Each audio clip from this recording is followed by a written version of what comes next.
For this particular training, I'm actually going to show you how to do the consignments for both a new consignment or an existing consignment. So I'm going to use the Urban Muse, which is the one that you mentioned you already have as consignment. And Urban Muse isn't in here, so I'm going to have to go ahead and create a new account for them. They're not really a lead because you already know that you're going to be doing business with them, and they're not exactly an opportunity because you've already got something existing going on with them. So we're actually going to go straight into a project.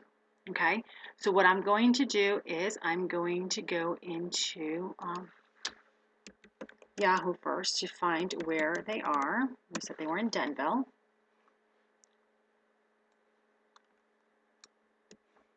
The Urban Muse. Okay, I'm going to go back into here, and I'm going to first need to add the organization. So I'm going to go into organization, click new, the Urban Muse.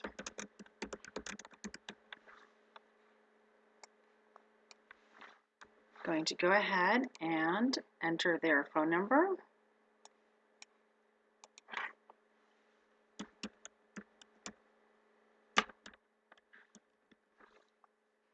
I don't have an email. We do have their website.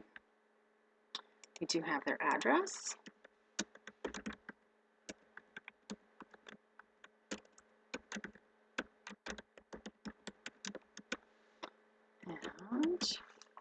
And they're obviously in the USA.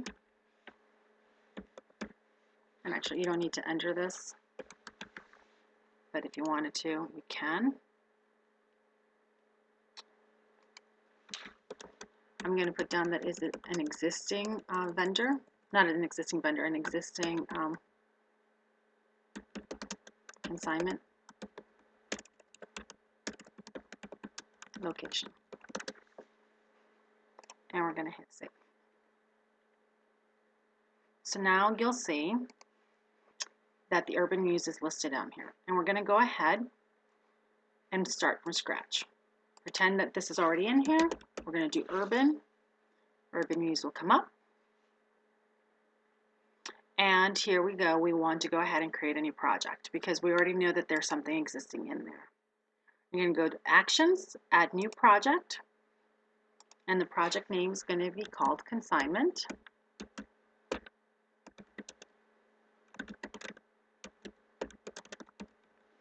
And you can give it whatever details or name you want. The categories for products, and you're responsible. This is no pipeline, and actually, you know what? We need to add a project pipeline.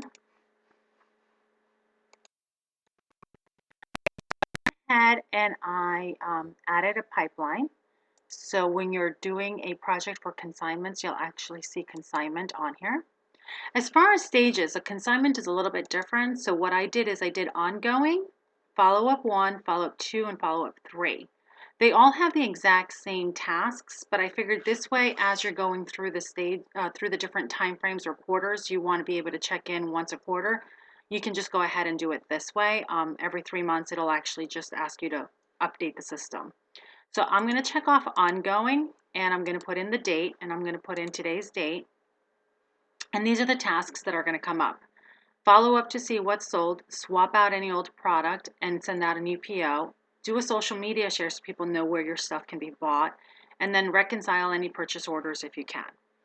We're going to go ahead and hit save. And as you can see, the project is now live, and it shows you that you're on the first portion of this checkup, and these are the tasks that you have. Assume for a second that we've completed all of these. These are now all done, and it's been 3 months, and you started in April, and towards the end of May, you had completed all of these tasks, and they're all completed. When you're done completing the last checkoff task for this particular client, you're going to come back over here and you're going to change the stage. We're going to now go to stage 2. And this will be the stage that you will set up for 90 days from now. So if I finished on April 11th, I'm going to set it up so that it'll remind me again on July 14th, for example. And that's when my new checkup is going to begin. And I hit stage, hit change stage. And now you'll see that I'm moved on to the second follow-up. And my tasks have now recreated and have started all over from scratch. So again, you'll notice that in July, you're going to get a message that tells you you need to do all of these tasks. So you'll go ahead and start those tasks and start following up with them. You can do this as often or as not often as you want. You can always go back to stage 3 or 4. And again, all of these stages are the same thing. They're the exact same tasks. It's just to keep you going through your checkup so that you do the first ongoing checkup, the second, the third, and then the fourth. And then you can always start it back up on the first. Or if you're doing it on a yearly basis, this would be your fourth quarter checkups. And then you would mark the project completed and simply create a brand new project so that you would start the brand new year that way. It's entirely and completely up to you. In the meantime, right now, I'm going to uncheck all of these and I'm actually going to delete them so that you don't have anything pending right now, so that you can go ahead and start this project from the beginning. But this is how you would do a consignment project, and I will leave you to do Gallery U Boutique or any other ones that you have on your own.